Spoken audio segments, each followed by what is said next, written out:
లగ్నాధిపతికి సప్తమాధిపతికి ఉన్న సంబంధం చాలాసార్లు తెలుసుకున్నాము. ఇప్పుడు ఇంకా కొన్ని కొత్త విషయాలు తెలుసుకుందాం. లగ్నాధిపతి ఎలా ఉండాలి, లగ్నం ఎలా ఉండాలి, సప్తమాధిపతి ఎలా ఉండాలి, సప్తమ భావం ఎలా ఉండాలి, అసలు ఎలా ఉంటే వాళ్ళకి శుభ ఫలితాలు కలుగుతాయి, ఇది ప్రతి విషయంలో కూడా చాలా ముఖ్యమైనది. అంటే ఇక్కడ ఎందుకు ముఖ్యమనడం జరుగుతుందంటే, లగ్నం అంటే ఏంటి, మన శరీరం. సప్తమ స్థానము అంటే ఏంటి, పార్ట్నర్. చాలామంది ఏమనుకుంటామంటే సప్తమ స్థానం అంటే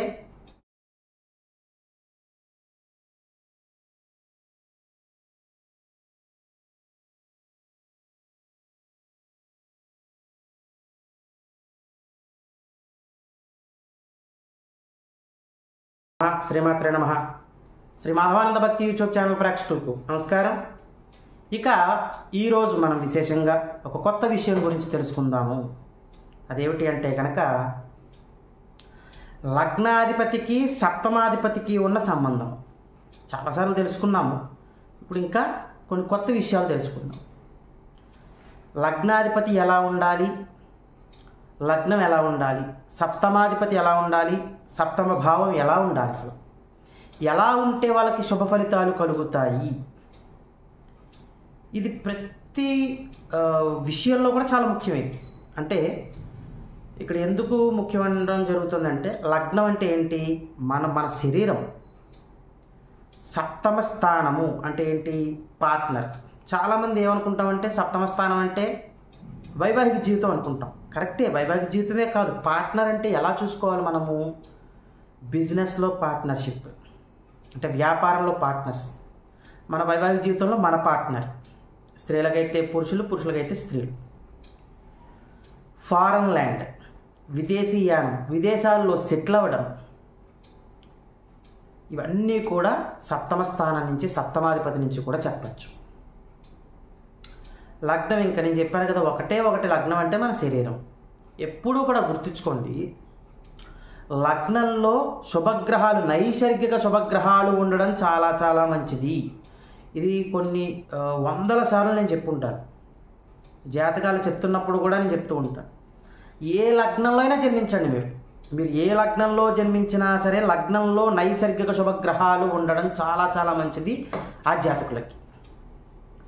అక్కడ నైసర్గిక పాపగ్రహాలు ఉండడం వలన లగ్నంలో మనకి అగ్రెసివ్ నేచర్ ఎక్కువ. నైసర్గిక పాపగ్రహాలు అంటే ఏంటి అసలు, మనకి చూడండి, ఒక్కొక్క గ్రహాన్ని తీసుకుంటే నైసర్గిక పాపగ్రహాలని అగ్రెసివ్ నేచర్ ఇచ్చే ప్లానెట్స్ ఎక్కువ ఉన్నాయి మనకి. కుజుడు నైసర్గిక పాపి, అగ్రెసివ్ ప్లానెట్. యుద్ధము, రవి నైసర్గిక పాపి. రవి అంటే ఏంటి మనకు తెలిసిందే కదా, కోపము, ఉద్రేకము. తర్వాత శని నైసర్గిక పాపి, స్లో మూవింగ్ ప్లానెట్. ప్రతి అంశము కూడా స్లో అయిపోతుంది మన లగ్నంలో ఉంటే, ప్రతిదీ కూడా స్లో అయిపోతూ ఉంటుంది. ఇప్పుడు నైసర్గిక పాపగ్రహాలు లగ్నంలో ఎప్పుడు ఉండాలి అంటే కనుక, ఆ లగ్నము వాటి యొక్క స్వక్షేత్రం అయ్యి అందులో ఉంటే కాస్త మంచిది, పర్వాలేదు. ఉచ్చస్థితి అయ్యి లగ్నం అయ్యి ఆ లగ్నంలో నైసర్గిక పాపగ్రహాలు ఉంటే మంచిది. ఉదాహరణకి తులాలగ్నం, లగ్నంలో శని చాలా మంచిది, అద్భుత ఫలితాలు ఇస్తుంది. ఏది ఏమైనప్పటికీ కూడా లగ్నంలో నైసర్గిక పాపగ్రహాలు ఉండడం అన్నది అంత మంచిది కాదు. నైసర్గిక శుభగ్రహాలు ఉండడం అన్నది చాలా చాలా మంచిది. ఇది ఫస్ట్ థింగ్ మనం తెలుసుకోవాల్సింది. సప్తమ స్థానంలో కూడా అంతే.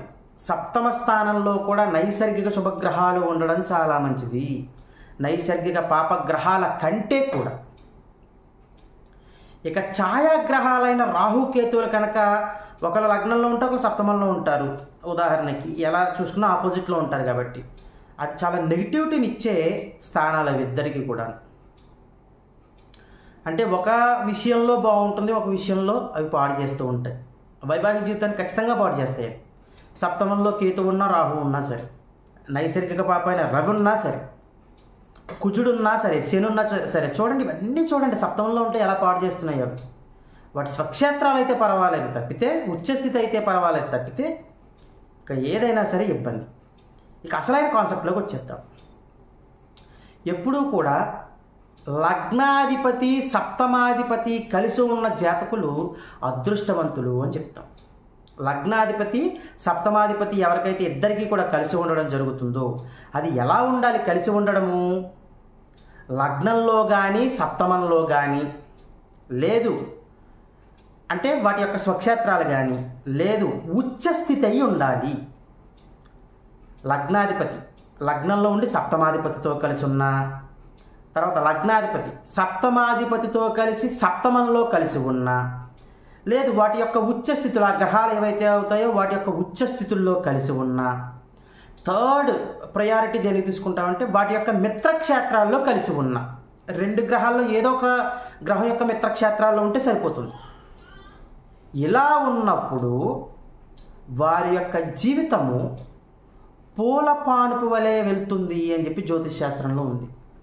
ఎలా వెళ్తుంది పూల పానుపులాగా అంటే కనుక వారి యొక్క ధైర్య సాహసాలు, ఒక అచీవ్మెంట్, ఏదైనా ఒక విజయాన్ని అచీవ్ చేసే విధానము, వాళ్ళు గోల్స్ని అచీవ్ చేసే విధానము, తర్వాత వాళ్ళు వ్యాపారంలో తెలివితోటి వైకుంఠపాలిలో చూడండి నిచ్చెనలు ఎలా ఎక్కుతామో అలా అధిగమించి స్టెప్ పైకి వెళ్ళడము, ప్రతి పార్ట్నర్ తోటి బిజినెస్ అవ్వచ్చు, వైవాహిక జీవితం అవ్వచ్చు, ఏదైనా సరే పార్ట్నర్ తోటి వాళ్ళు కలిసిగట్టుగా ఉండే విధానము చాలా ఎక్స్ట్రాడినరీగా ఉంటాయి ఆ జాతకులు అని చెప్పచ్చు.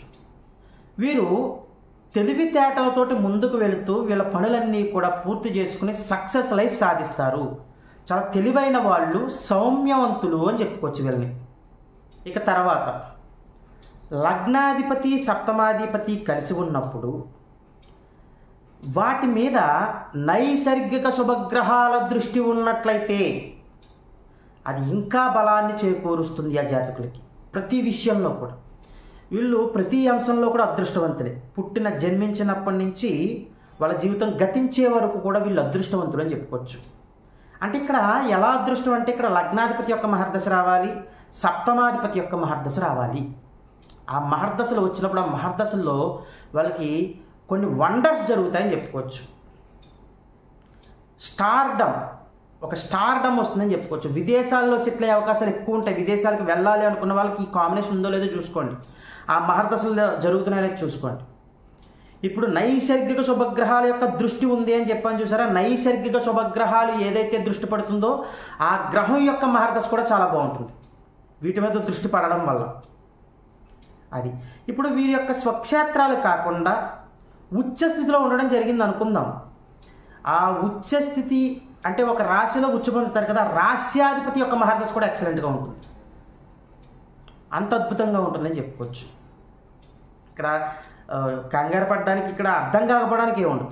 లగ్నాధిపతి సప్తమాధిపతి కలిసి లగ్నంలో ఉన్న సప్తమంలో ఉన్న ఎలాగ వాటి యొక్క స్వక్షేత్రంలో ఉన్నారు కాబట్టి ఆ మహర్దశలు బాగుంటాయి. ఉచ్చస్థితిలో ఉన్నప్పుడు ఇప్పుడు ఇద్దరికి 2 గ్రహాలకి ఏదో గ్రహం ఉచ్చస్థితి అయితే చాలు. అక్కడ అయినప్పుడు అది ఏ రాశి అయిందో చూడండి. ఆ రాశ్యాధిపతి యొక్క మహర్దశ, ఆ మహర్దశ కూడా బాగా రాణిస్తుంది ఆ జాతకులకి అని చెప్పుకోవచ్చు. అంత అద్భుతంగా ఉంటుంది ఆ ఫలితం. మిత్రక్షేత్రాల్లో ఉన్నప్పుడు కూడా అంతే. ఆ మిత్రక్షేత్రాలు ఏ రాశిలో చూసుకుని ఆ రాశిలో ఉన్నప్పుడు ఆ రాశ్యాధిపతి యొక్క మహర్దశ చాలా బాగుంటుంది. మరి ఇబ్బందులు ఎప్పుడు పడతారు? వైవాహిక జీవితంలో ఇబ్బందులు అవ్వచ్చు, ఫారెన్ ల్యాండ్లో ఇబ్బందులు అవ్వచ్చు, పార్ట్నర్ తోటి బిజినెస్లో గొడవలు అవ్వచ్చు, వ్యాపారంలో నష్టాలు అవ్వచ్చు, ఈ భాగస్వామ్య వ్యాపారాలు నష్టపోవడం అవ్వచ్చు. ఇవన్నీ ఎందుకు జరుగుతాయి, ఎలా జరుగుతాయి, వైవాహిక జీవితంలో కొట్లాట్లు ఎందుకు జరుగుతాయి అన్న అంశాలు చూసుకున్నట్లయితే ఇటు లగ్నాధిపతి మీద కానీ సప్తమాధిపతి మీద కానీ నైసర్గిక పాపగ్రహాల యొక్క దృష్టి ఉన్నా, వారి మీద నైసర్గిక పాపగ్రహాల యొక్క దృష్టి ఉన్నా, ఈ 2 కలిసి శత్రుక్షేత్రాల్లో ఉన్నా, లేదు ఈ 2 కలిసి ఎక్కడైనా నీచపడ్డా, ఏదో ఒక్క గ్రహం నీచపడినా చాలు, నీచపడ్డా శత్రువర్గ గ్రహాల యొక్క ఈ రాశుల్లో ఉన్న నైసర్గిక పాపగ్రహాల యొక్క దృష్టి పడినా వీటి యొక్క బలాలు కోల్పోతాయి. ఇక ఇలా కలిసి లేరు ఇద్దరూ కూడా. లగ్నాధిపతి ఆయన యొక్క స్వక్షేత్రంలో ఉన్న, ఉచ్చస్థితిలో ఉన్న, మిత్రక్షేత్రాల్లో ఉన్న నైసర్గిక శుభగ్రహాల యొక్క దృష్టి పడడం చాలా మంచిది లగ్నాధిపతి మీద. లగ్నాధిపతి ఎప్పుడూ కూడా బలంగా ఉంటే ఫలితాలు కూడా అంత బలంగా వస్తాయి. సప్తమాధిపతి కూడా అంతే. సప్తమాధిపతి ఆయన స్వక్షేత్రం అయి ఉండాలి, తర్వాత మిత్రక్షేత్రాల్లో ఉండాలి, ఉచ్చస్థితిలో ఉండాలి, ఉండి నైసర్గిక శుభగ్రహాల యొక్క దృష్టి పడాలి.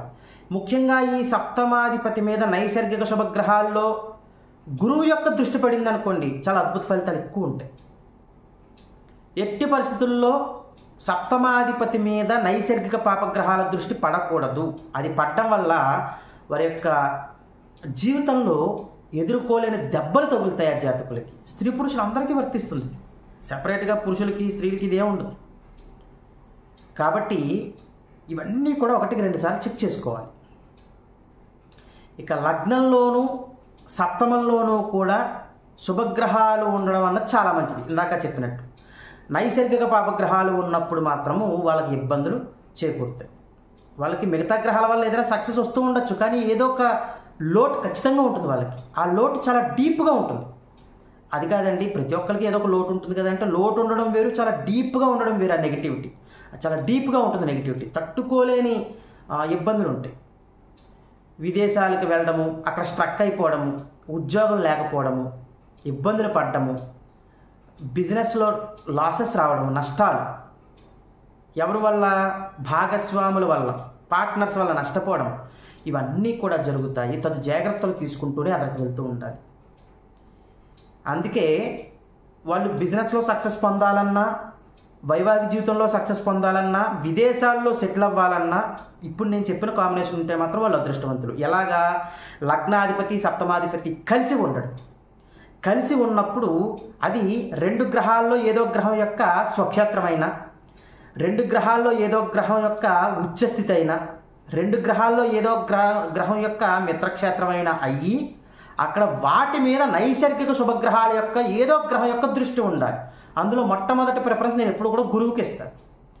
గురు దృష్టి 5, 7, 9 దృష్టిలతోటి గురువు దృష్టి ఏ ఒక్క దృష్టి పడినా వాళ్ళు అదృష్టవంతులే.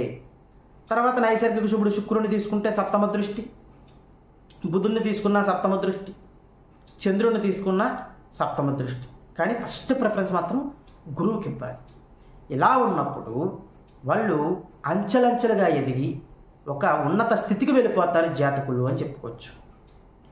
ఇక ఎవరికైతే ఈ లగ్నాధిపతి సప్తమాధిపతి చాలా వీక్ అయిపోయి, లగ్నము సప్తమ స్థానం కూడా వీక్ అయిపోయి నైసర్గిక పాపగ్రహాల యొక్క దృష్టి పడడం కానీ, లేదా ఈ లగ్నాధిపతి సప్తమాధిపతి నీచం పట్టడం కానీ ఎవరికైతే జరుగుతుందో వాళ్ళు ఖచ్చితంగా పరిహారాలు చేసుకుని ఎదరికి వెళ్తూ ఉండాలి. లగ్నాధిపతి కానీ సప్తమాధిపతి కానీ అస్తంగతమైన, వక్రించిన వాళ్ళకు కూడా కాస్త నెగిటివ్ రిజల్ట్స్ ఉండే అవకాశాలు ఎక్కువ ఉంటాయి. ఈ విషయం కూడా కొంచెం జాగ్రత్తలు తీసుకుంటూ ఎదరికి వెళ్తూ ఉండాలి. ఇక కొన్నిసార్లు నైసర్గిక శుభగ్రహాల యొక్క దృష్టి పడుతుంది, నైసర్గిక పాపగ్రహాల యొక్క దృష్టి కూడా పడుతుంది.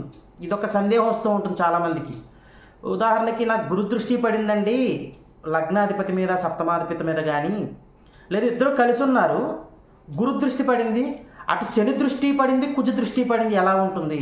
పర్వాలేదు, చాలా ఎక్సలెంట్గా ఉంటుంది. ఎంతమంది నైసర్గిక పాపగ్రహాల దృష్టి ఉన్నప్పటికీ నైసర్గిక శుభుడైన గురు దృష్టి పడినప్పుడు ఆ పాపగ్రహాల యొక్క దృష్టి నల్లిఫై అయిపోతాయి. ఆ విషయంలో వర్రి అవ్వక్కర్లు.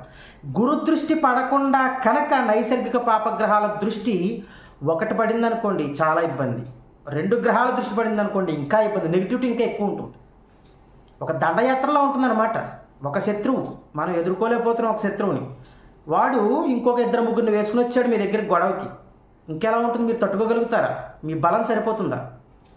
అదే ఒక కమాండర్లో ఉన్న పొజిషన్లో ఉన్న ఒక వ్యక్తి మీ దగ్గర ఉన్నారనుకుందాం, ఎంతమంది వచ్చిన వాళ్ళు సైలెంట్ అయిపోవాల్సిందే కదా. ఒక కమాండర్ మీ దగ్గర ఉన్నది, అప్పుడు ఏమైనా వాళ్ళు చేయగలుగుతారా? వాళ్ళు తలదించుకుని వెళ్ళిపోవడమే, ఎంతమంది శత్రువులు వస్తున్నా సరే. అందుకే గురు దృష్టి ఉన్నప్పుడు ఎన్ని పాపగ్రహాల యొక్క దృష్టి లగ్నాధిపతి సప్తమాధిపతి మీద పడినప్పటికీ మీకు ఎలాంటి డోకా ఉండదు. గురు దృష్టి లేకుండా ఉండి ఈ పాపగ్రహాల దృష్టి పడినప్పుడు మాత్రం ఇబ్బందులు ఉంటాయి. తర్వాత శుక్ర దృష్టి ఉన్నా అంతే, నైసర్గిక శుభగ్రహాల దృష్టి ఉంటే చాలు అనుకున్నాం కదా. సెకండ్ ప్రిఫరెన్స్ శుక్రుడి యొక్క దృష్టి ఉందనుకుందాం, అప్పుడు కుజ దృష్టి పడినా మీకేం పర్వాలేదు, ఒక నైసర్గిక శుభగ్రహం యొక్క దృష్టి పడింది కాబట్టి. ఇది కూడా గుర్తుంచుకోవాల్సిన పాయింట్. ఇవి ఎప్పుడు అస్తంగత్వం అవ్వడం కానీ, వక్రించడం కానీ, నీచం పట్టడం కానీ జరగకూడదు. ఇవన్నీ కూడా 1-2 సార్లు మనం జాతక చక్రం అనాలిసిస్ చేసి చెప్పాలి. ఇక ఎవరికైతే ఈ లగ్నాధిపతి, సప్తమాధిపతి నెగిటివ్ రిజల్ట్స్ ఇస్తున్నారో వాళ్ళు చేసుకోవాల్సిన పరిహారాల దగ్గరికి వచ్చినట్లయితే చాలా సింపుల్ పరిహారము.